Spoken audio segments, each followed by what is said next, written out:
Assalomu alaykum hurmatli talabalar. Demak, bugungi mavzuyimiz apoptoz mavzusi. Biz o'sma kasalligiga o'tishdan oldin normal apoptoz mexanizmlari haqida, ularning ahamiyati haqida bilishimiz kerak va hattoki molekulyar mexanizmlar haqida. Apoptoz nima? Uning qanday turlari mavjud? Apoptoz bu qat'iy boshqariladigan dastur asosida hujayraning yo'q qilinishi. Uning xususiyati shundaki, hujayraning membranasi shikastlanmaydi bunda va atrofga yallig'lanish chaqirmaydi. Ya'ni apoptozda ayrim paytda hech qanaqa tashqi ta'sir bo'lmaganda ham muddati yetgan hujayra o'lishi kerak. O'lganda ham u yorilib o'lmaydi, qo'pol qilib aytganda. U kichrayib, bujimayib o'lib qolishi kerak. Ya'ni jimgina o'lishi kerak. Ana shu narsa apoptoz deyiladi. Turlari qanday bo'ladi? Fiziologik va patologik turlari bor. Fiziologik apoptozda misol tariqasida, misol uchun menopauzadan keyin tuxumdon follikullarning atreziya bo'lishi,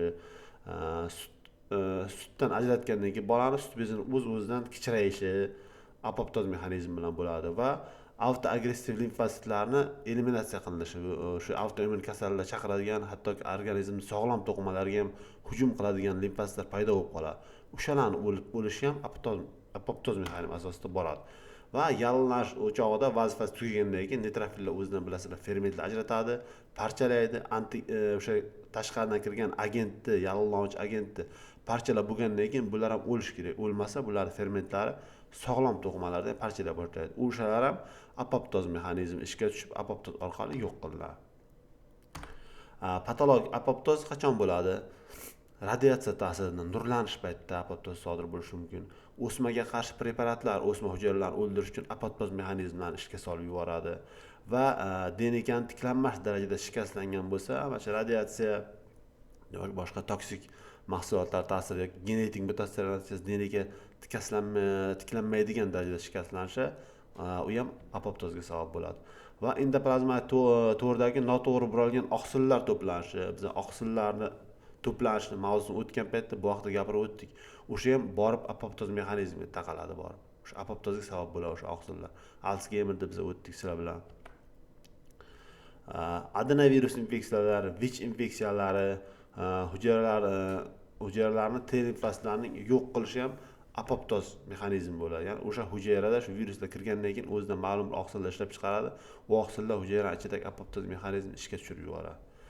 Va patologik atrofiyadagi hujayralarning parchalanishi, biz o'tdik buni ham sizlar bilan, proteasion mexanizmlari, o'shalar ham ma'lum darajada apoptozga borib taqaladi. Qisqasi aytganda, fiziologik apoptoz bu normal rivojlanish bir qismi, patologik apoptoz bo'lsa shikastlanish yoki kasallik oqibatida yuz beradi. Endi apoptozda qanaqa morfologik o'zgarishlar kuzatadi? Ya'ni ko'z bilan ko'rsa bo'ladigan, mikroskopda oddiy ko'rsa bo'ladigan, ular mayda mexanizm haqida gapirmayapmiz hali. Hujayra bujmayadi. Animatsiyaga e'tibor beringlar. Hujayra bujmayadi, kichrayadi. Ya'ni shu yerda ko'rib turibsizlar, xromatinni kondensatsiyalashgani va mitoxondriyani ochilganligi. Rasmga e'tibor qilsanglar, har biriga nima bilan ko'rsatilgan? Stilka bilan ko'rsatilgan turibdi. Va sitoplazmatik pufakchalar paydo bo'ladi. Mana sitoplazmatik pufakchalar ko'rsatildi.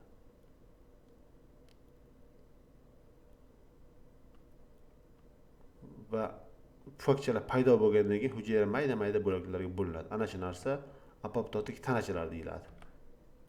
Mana animatsiyada chiqdi.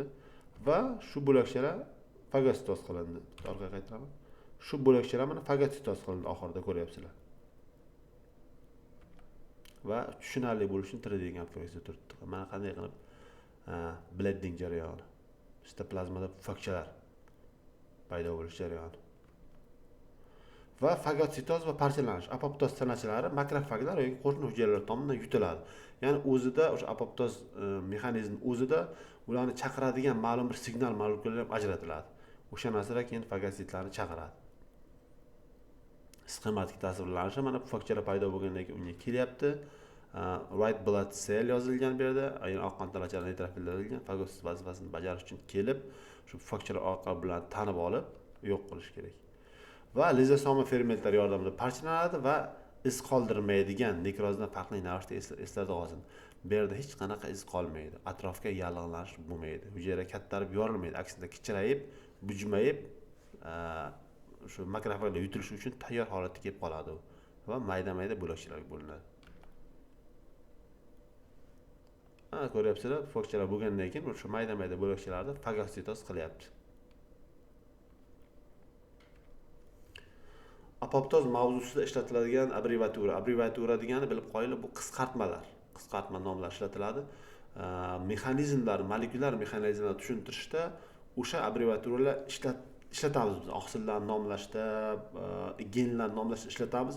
Ularni faqat qisqartmasini aytib ketamiz. Ya'ni biz yoyiq tarzda to'liq ularni ishlatib tushuntirib bermaymiz. Chunki vaqt ham ketadi.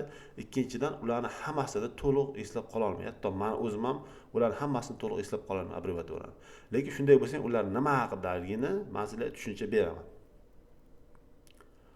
Va o'sha listni chiqarib olib, shu listni yonlaringizga qo'yib turib, mavzuni o'qisa ham, qisqartma kelganda qisqartmaysizlar, qarasanglar ham shu orqali ham bitta mavzudan o'sha qisqartmalar to'liq yodlaringizga qoladi. Lekin bu yodlab bo'lmaydigan narsa ekan, butunlay degan fikrga bormaylar. Men endi xotira darajasiga qarab aytdim. BCL2 nima ko'p ishlatamiz? BCL2 degani B-sel limfoma 2 degani. Ya'ni ikkinchi tipdagi shunaqa gen topilgan limfoma chaqiradigan, o'shani keyin B-sel limfoma chaqiradigan gen ekan deb BCL deb qisqartirgan uni. Ikkinchisi BH3 only, BH3 only deydi.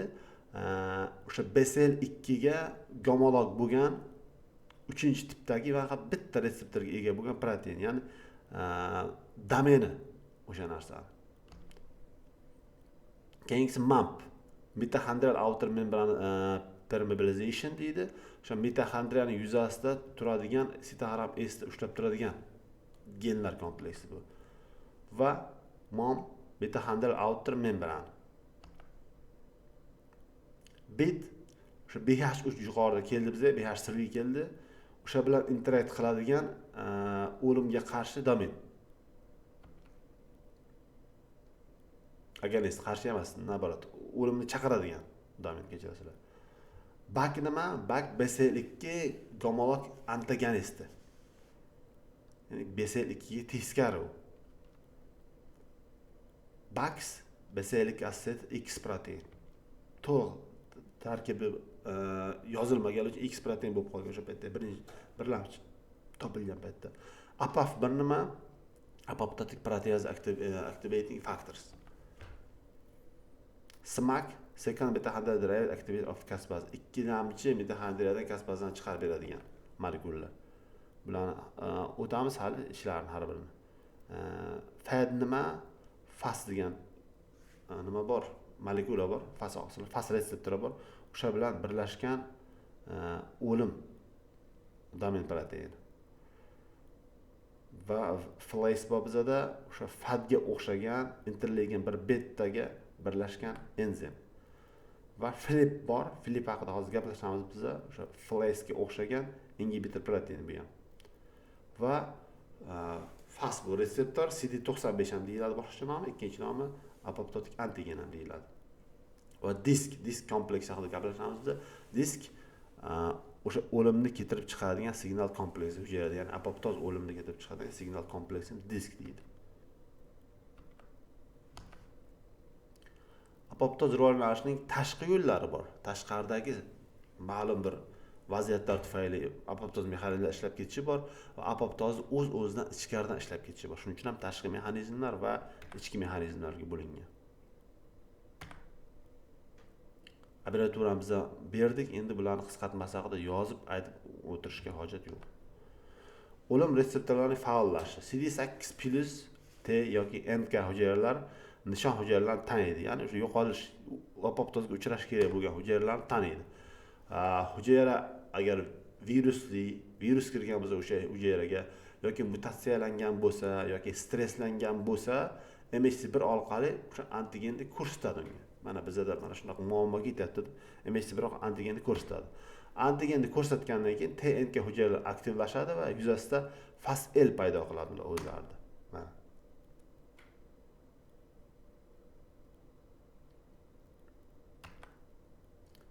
fas L fas CD95 ga ulanadi va fas reseptor faollashadi, fat disk va Kaspaza 8 mexanizmi ishlaydi. Mana ko'ryapsizlar, ichki domen faollashdi.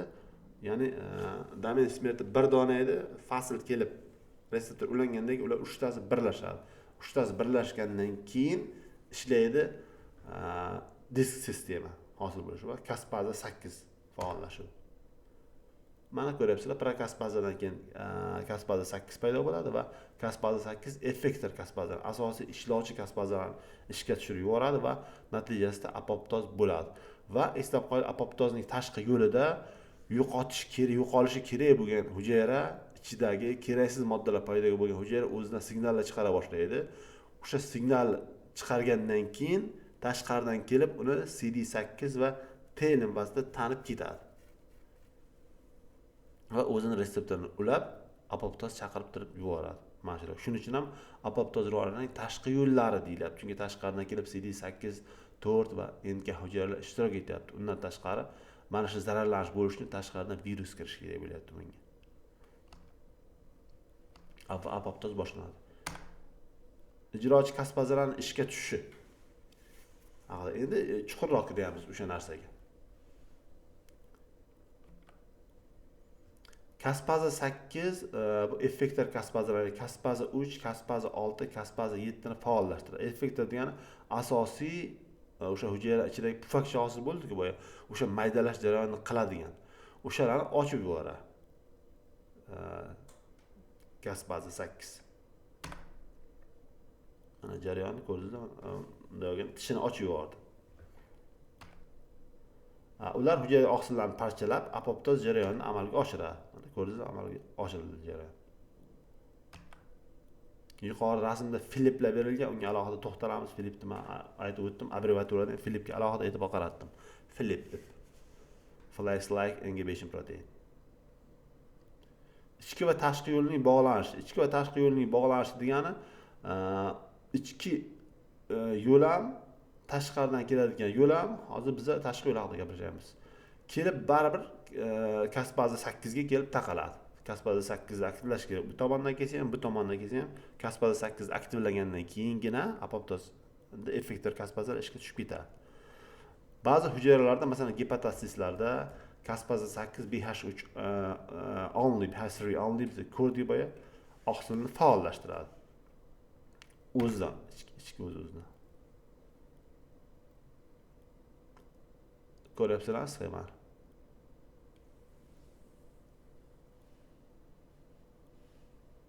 Ishga ko'ryaptimi sizlar? Men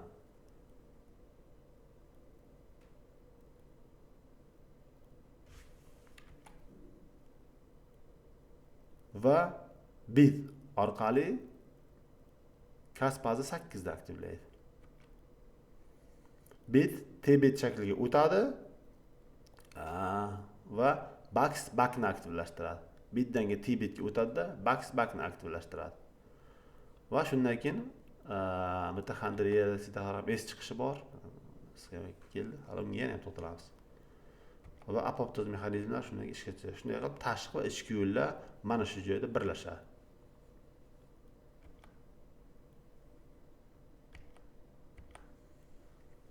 Apoptoz boshqariluvi.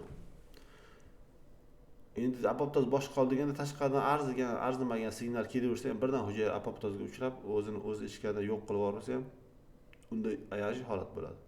Hamma hujayra yo'q qilib ketadi. Shuning uchun signalning kuchiga e'tibor berib, signal kuchsizroq bo'lsa agar apoptozni to'xtatib turadigan mexanizmlar bo'ladi hujayra ichida. Ya'ni yo shoshmay tur hal deydigan mexanizmlar bo'ladi. O'lishga erta hal deydigan. Filipning molekulyar mexanizmiga to'xtalamiz endi shu joyda. Fosfat o'lim kompleksi disk hosil bo'lganda Kaspaza 8 diskka bog'lanishi kerak. Mana, yana qaytaraman shu jarayonni. Mana bu yerda ulandi, fas L ga va men yuqorida aytdim, signal chiqargandan keyin ulangandan keyin kompleks hosil bo'ldi. Fas ulandi, Kaspaza 8 bilan kompleks hosil bo'lishi kerak. Mana. Ana shu sistem hosil bo'lishi kerak mana. Ko'ryapsizlar, mana bundan prokaspaza 8 bog'lanyapti, disk kompleks hosil bo'lyapti-da. disk kompleks prokaspaza 8 bog'langandan keyin ishga tushib ketyapti. Kaspaza 8 undan keyin effektor gazda ishga tushib ketyapti. Ana shu narsa bo'lish kerak molekulyar mexanizmda. Va mana bu yerda Filip turibdi ko'rgan bo'lsangiz. Hali bu haqida gapirmadik hali. Filip kaspaza 8 o'rniga diskka ulanib qoladi. Ya'ni disk kompleksiga kelib prokaspaza 8 ulangandan keyin signal kuchli bo'lib, ulangandan keyin ishlab ketadi. Ana shu yerda signal kuchsiz bo'lsa, mana bu kompleks hosil bo'lganda Filip kelib shuni egallab oladi shu yerda. Ya'ni prokaspazaga joy qoldirmaydi u. Ko'rdingizmi? Bog'landi. Prokaspazaga ulanmagandan keyin kaspazalar aktivlashmaydi. Uzildi yo'l. Prokaspaza 8 to'liq imkon qolmadi unga hosil bo'lgan kompleksga bog'lanishga va shu natijasida apoptoz ham to'xtadi.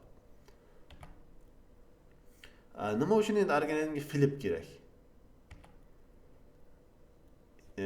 Hozir yuqorida men aytdim, haddan tashqari apoptozni himoya qiladi Filip bilan organizm o'zini. Fiziologik stresslarda moslashib olish kerak. Ozgina signal berdi, birdan o'lib ketaversa ham bo'lmaydi, moslashib olish kerak. O'shanda o'limni sekinlashtiradi bu. Keyin tirik qolish kerak bo'lgan shilliq qavat hujayralari, gepatositlar, ular doimiy tashqi ta'sirda-ku, doimiy jigar ishlab turadi, zaharlarni toksinlarni tozalaydi. Ichaklar doimiy tashqi ta'sirda bo'ladi. Ular signal kelishi bilan o'lib ketavermaydi, o'shalarni saqlab turadi Filip. Va shu Filipning patologiyasi ham bor ekan. Saraton hujayralari, viruslar Filipni ko'paytirar ekan. Nimaga? Saraton hujayralarida ham keraksiz oqsillar paydo bo'ladi. Virus ham hujayraga kirib zararlagan paytda o'sha hujayra signal yuboradi. Endi meni yo'q qo'ringlar, menga muammo bo'lyapti degan signal yuboradi. O'sha paytda kelib fasl mexanizm ishlab tashqaridan kelib bu hujayrani batamom yo'q qilish kerak. Va saraton hujayrasini ham ortiqcha oqsillar ishlab chiqargandan keyin o'shalarni yo'q qilish kerak. Lekin mana shular Filipni ko'paytirar ekan. Ya'ni ortiqcha oqsil ishlab chiqargan bilan, tashqaridan signal ishlagan bilan prokaspaza bog'lanaman desa agar, bularda Filip ko'p miqdorda ishlab chiqarilgan. Viral Filip ham deydi. Viruslar tomonidan ishlab chiqarilgan Filip yoki onkogen Filip ham deydi. Shu rak hujayralari tomonidan ishlab chiqarilgan Filip ham ko'p bo'lganligi tufayli fat disk kompleksi hosil bo'lsa ham, diskka kelib shunday ulanib qolar ekan, Filip ko'pligi tufayli prokaspazaga yo'l bermas ekan. Ana shu bilan hujayra apoptozdan qochar ekan, rak hujayralari va virus bilan zararlangan hujayralar ham. Va immun tizimdan yashirinadi deb ketirdik. O'smalarda ximioterapiya ham apoptozni kuchaytirishga asoslangan fasl mexanizm orqali disk kompleks hosil qilish tezlashtirishga asoslangan. Biz ximioterapiya bilan shu narsani tezlattirsak ham, lekin o'sha o'sma hujayralari Filip ko'p ishlab chiqarilgani uchun prokaspazaga joy qoldirmasdan kelib ular ushlashga va shuning uchun ximioterapiyaga chidamli bo'lar, o'lmasgan ximioterapiya. Endi bu mexanizmni bildigan biron bir foydasi bormi? Amaliyotda biz Filipni susaytiruvchi yoki bloklovchi target preparatlar ishlab chiqarganmiz o'shandan keyin. Ya'ni o'sma hujayralari Filip ishlab chiqaradi, biz Filipni bloklaymiz-da, apoptoz tashqi yo'lda ishlatamiz, o'shanda prokaspaza kelib bemalol disk kompleks ulanadi. Ya'ni bizga xalaqit qilib turgan molekulalarni biz bloklaymiz shu bilan. Shulardan bittasi arbor va ikkinchisi bartezamib. Bular men sizlarga hali klinik sinovda bo'lgan dorilarni ham beryapman. Shuni eslatib bo'lsin. Bular qachon ishlaydi? Feda deydi Amerikada. O'sha dorilarni xavfsizligini tasdiqlagandan keyin bular sotuvga qo'llashga chiqadi. Ungacha bular biologik sinovda hayvonlarda, undan keyin klinik sinovga o'tadi. Ya'ni ko'ngillilarda sanab ko'ramiz shu dorini senga desa, mayli deydigan holatda sinaladi. Undan keyin o'zini oqlagandan keyin Feda ularga ruxsat beradi qo'llashga. Mana shu narsalar ishlab chiqarilgan va hozircha lekin tasdiqlangan yo'q. To'g'ridan to'g'ri bu narsalar.